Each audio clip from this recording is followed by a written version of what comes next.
नमस्कार विद्यार्थी मित्रांनो आणि पालकांनो, आजचा हा व्हिडिओ खूपच महत्त्वाचा ठरणार आहे। जसं की तुमचा काल 10वी बोर्डाचा कंप्लीट टाइम टेबल एसएससी बोर्डाने रिलीज केला। ठीक आहे, कोणत्या दिवशी कोणता तुमची परीक्षा होणार आहे, कोणत्या वेळेत होणार आहे, सगळ्या गोष्टी रिलीज केलेल्या आहेत। त्यासोबत बोर्डाने खूप काही इंपॉर्टंट नोटिफिकेशन सुद्धा रिलीज केले आहेत आणि त्याच्यात एक इंपॉर्टंट नोटिफिकेशन म्हणजे तुमची पासिंग मार्क्सची। बाळांनो, पासिंग मार्क्स तुमचे बदलणार आहेत। ठीक आहे, सगळ्या गोष्टींबद्दल आज आपण बोलू, पण त्याआधी चॅनलला सबस्क्राइब करा। लास्ट व्हिडिओचा विनर तेजस अवॉर्ड होतं, ज्याला 1500 रुपीज Amazon व्हाउचर गेलेले। नेक्स्ट व्हिडिओचे तुम्ही असू शकतात। प्रत्येक व्हिडिओमधून आपण एक लकी सबस्क्रायबरला पिक करतो, त्यासाठी तुम्हाला फक्त चॅनलला सबस्क्राइब करायचंय, अजून काही नाही करायचं बाळांनो। नेक्स्ट व्हिडिओचे तुम्ही असू शकतात। ठीक आहे, आणि कुठूनही काही प्रश्न लीक होतात 10वी बोर्डाचे, कुठूनही काही प्रश्न समजतात, सगळ्यात पहिले व्हॉट्सअप ग्रुपला येतात, म्हणून व्हॉट्सअप ग्रुपला नक्की जॉईन करा, लिंक डिस्क्रिप्शन बॉक्समध्ये टाकलेली आहे। ठीक आहे, आता बोलूया पासिंग पर्सेंटेज वरती किंवा पासिंग क्रायटेरियावरती बोर्डाने काय आपला निर्णय सांगितला आहे। ठीक आहे, सगळ्या नोटिफिकेशन्स मध्ये, सगळ्या प्रेस नोट मध्ये बोर्डाने या गोष्टीला मेन्शन केलेले आहे, तुमचा जो पासिंग क्रायटेरिया, जो 35 मार्काचा जो पासिंग क्रायटेरिया आहे, तो रिड्यूस करून 20 मार्कावर आणण्यासाठी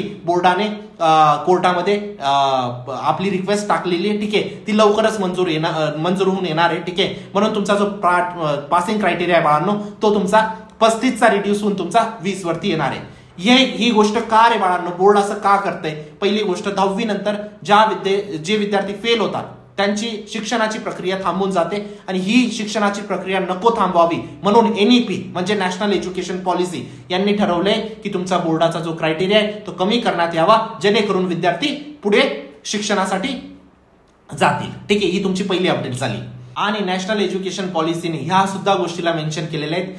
आता ह्या गोष्टी सगळ्यांपर्यंत नाही पोहोचत बाळांनो। ठीक आहे, कारण प्रत्येक विद्यार्थी फक्त एवढं वाचून घेतो की कोणत्या दिवशी कोणता पेपर आहे, झालं।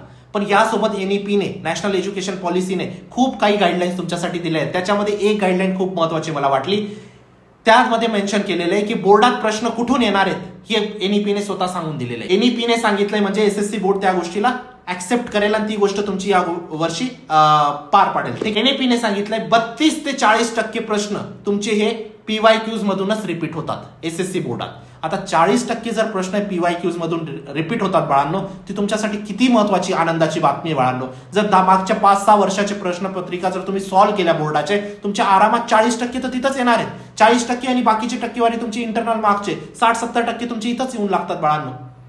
ठीक आहे, पण आपलं ध्येय 95%, 97%। ठीक आहे, तर ही सुद्धा आपल्यासाठी खूप महत्वाची बातमी आहे। जर 40% माझी याच्यात फिक्स होतात तर बाकीचा टाइम मी बाकीचा अभ्यासासाठी देणार आहे। ठीक आहे, तर एनईपीने ही पण तुमच्यासाठी आनंदाची बातमी दिलेली आहे। खूप काही गोष्टी सांगितल्या आहेत, पण आपण थोड्या व्हिडिओज मध्ये पुढे जाणून घेणार आहोत। त्यासाठी चॅनलला सबस्क्राईब करून ठेवा बाळांनो, जेणेकरून कोणती अपडेट, छोटी अपडेट आली ना, ती तुमच्यापर्यंत पोहोचावी। ठीक आहे, म्हणून चॅनलला सबस्क्राईब करा, व्हॉट्सअप ग्रुपला जॉईन करा। भेटूया नंतरच्या व्हिडिओमध्ये, तोपर्यंत बाय, टेक केअर, थँक्यू।